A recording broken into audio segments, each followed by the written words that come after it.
Hey, welcome back into today's video. Jaystation has been demonetized on YouTube, and I do think that he deserves this demonetization on the platform due to his insensitivities. He's also released a goodbye video. Let's see the YouTube community reaction about this happening. We are celebrating, for it's finally come the day that Jaystation has quit YouTube. His YouTube career has ended, and I felt like he at least deserved a proper eulogy, and who better to deliver that than I? So if I may, I wrote a poem. Hello, Jason, you suck. Goodbye, you creepy fuck. So long, and good luck in court in March. Thank you. And good news, you can tell the vibe is high, the energy is high right now. I'm feeling it. Your boy, Jaystation, #1 YouTuber in the world for 3 a.m. challenges, douchebaggery, scam artist, faking people's deaths, pretending his girlfriend died for views, is leaving the YouTubes, ladies and gentlemen. So if you guys don't know, Jaystation recently, only a couple days ago, made a video where he said that he is going to quit YouTube for the time being. He's going to take a break to reflect on himself, to try to make himself a better person. He also said here that he was going to delete a lot of his offensive videos. Did the whole death hoax. He pretended his girlfriend died. Yeah. But here's actually where it got interesting. Really? Is that I didn't see Toronto police confirm he is due to appear in court. So you can see a lot of people were pretty happy about YouTube demonetizing his entire channel. This prompted him to make somewhat of an apology slash goodbye indefinite leave status type video. It's titled Goodbye, and I noticed a few things about this video. The views on this video are significantly lower than the majority of his other like 3 a.m. type channel videos, and I believe the reason for this is that his audience, being mostly children, really didn't find this type of video entertaining. After watching this video, he goes into detail talking about how he's removing the most offensive videos from his channel. He says that he already removed the XXX video. I assume he's going to remove the Mac Miller, just any video that caused a lot of drama on his channel. He's going to be removing that, and he's taking time away from YouTube so that he can turn over a new leaf. He says there's things that he's got to work on in his character that he just doesn't like. Another thing I noticed about this video is it's clear that he's reading from a sheet of paper. Now, I'm not saying that this is wrong that he's reading from a sheet of paper. A lot of people that do make apologies, they want to write it down because they want to get all the words right. There are some people that can't hardly visualize things in their mind. They don't have the inner monologue. That's a thing too. Google it. But the context of this video, at my initial first thought was, you know, okay, maybe he is trying to turn over a new leaf. Maybe he does want to become a better person. That is until I watched the Scars video and I realized that he's not doing it for that reason at all. In the article released by TubeFilter that confirms YouTube's demonetization of his channel, it says his real name is Jason Ethier.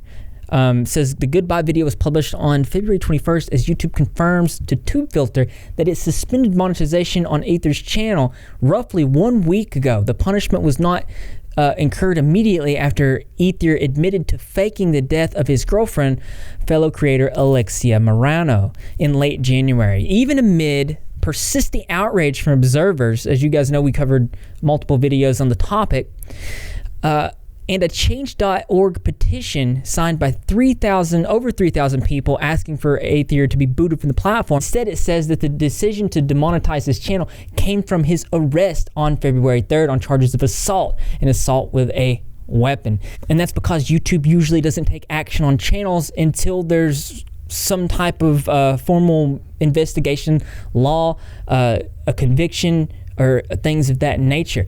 And in this situation, YouTube was forced, after the assault allegations, was forced to take a look at how, even though maybe directly it wasn't breaking YouTube's policies and terms, to take a look at how it was affecting the ecosystem of the entire platform, which they do take a look at that. In explaining the punishment, YouTube cited the policy unveiled February of 2018 in light of the now infamous Logan Paul suicide forest controversy, whereby the platform can take a look at the broader context and impact of a creator's bad behavior.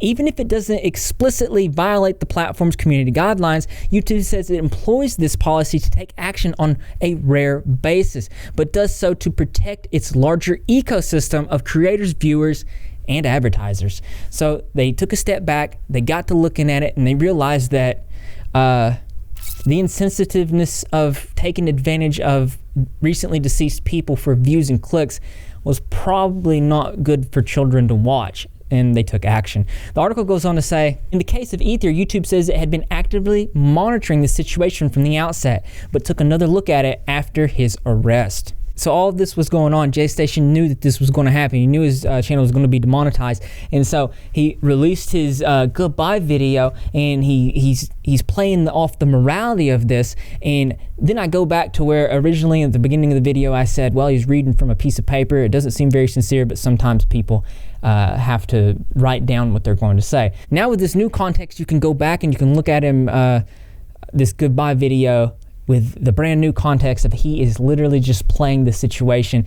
He's forced to take a break. Just check this out. Jaystation will have the opportunity to regain monetization, YouTube says, with the broad caveat that he must address all relevant issues with his channel. For comparison's sake, in the case of Logan Paul, pre-roll ads returned to Paul's channel roughly 2 weeks after YouTube suspended them, though he remained on probation for 90 days, meaning that he was ineligible to appear on the trending tab or any notifications for non-subscribers. In his goodbye video, Ether says he has deleted many offensive videos from his channel that had previously garnered roughly 100 million views, including those touting gay jokes he now deems offensive, as well as clips in which he beefed with fellow creators. Ether concluded in his goodbye video by seeming to address the punishment head on. When I first watched this video without knowing the context here, I was thinking, okay, the dude seems like, well, he maybe wants to change. And I'm not against people changing. I believe fully that we cannot be defined by our past actions, and that we can learn from them, move on, and become better people. But now with this context, it's clear to me that he's using this opportunity where he has to take a leave of absence to work on these issues because YouTube told him to, and he's not saying that, and he's just saying, I don't like the person that I've become. I need to change for myself. And when we now know that he's not doing this for himself, he's doing it because he has to, and he's just using the very opportunistic. I've said that before about him. He's very opportunistic. Their article says in closing with a quote from Jaystation saying, "Thank you for YouTube. They didn't delete my channel, but they could have. I'm so thankful they didn't." He said, "Not only did I put my own self in danger, I could have put all other creators in danger too. What if there was an apocalypse all because of me? I'd affect so many people just because I'm reckless, just because I want attention that bad." My thing about this is I didn't like Jaystation's content. I was very adamant about my feelings towards it, just because the cruelness and callousness of taking advantage of someone's of the recently deceased like that was just very offensive. That it could have started another apocalypse and affected everyone. And even while all that was going on, I still didn't think he needed to be deplatformed, because if we start just taking channels away just because we don't agree with them, then we would all be in danger there, because then you could just cause a ruckus, and then any channel would be taken down for just the smallest, tiniest reason. So not that, but the demonetization of his channel, absolutely, and that's what we have here. Now, his approach to it seems, like I said, very opportunistic. I don't think he was obviously completely honest in his goodbye video, and he's that's the Jaystation way. I don't like that, but as interesting as there's always something more interests me. That's right, you guessed it. I want to know what you think. So just go ahead and leave your creative and interesting responses in the comment box below. Thumbs up those likes. As always, brothers and sisters, I will see you in the next video.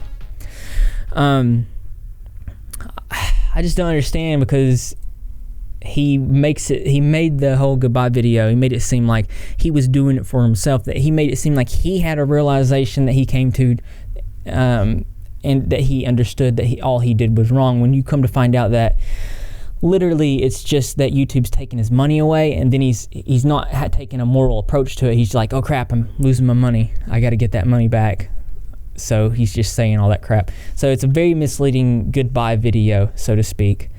In it, it's just I don't like that.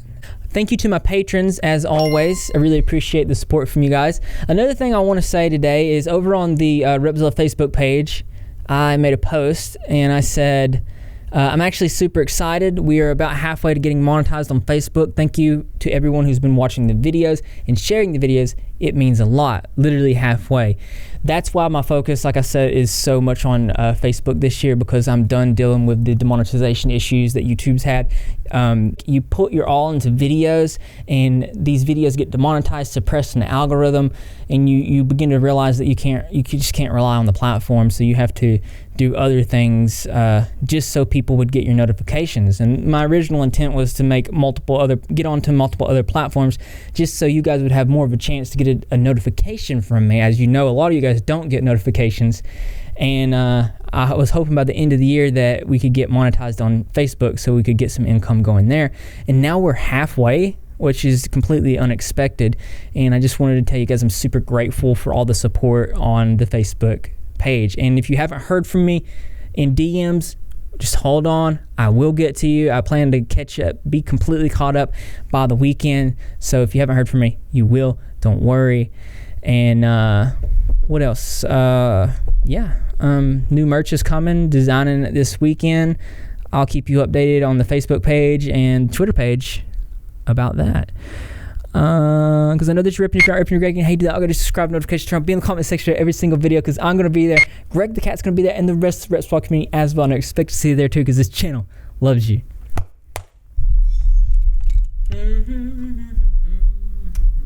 I know my videos have been late. I'm sorry.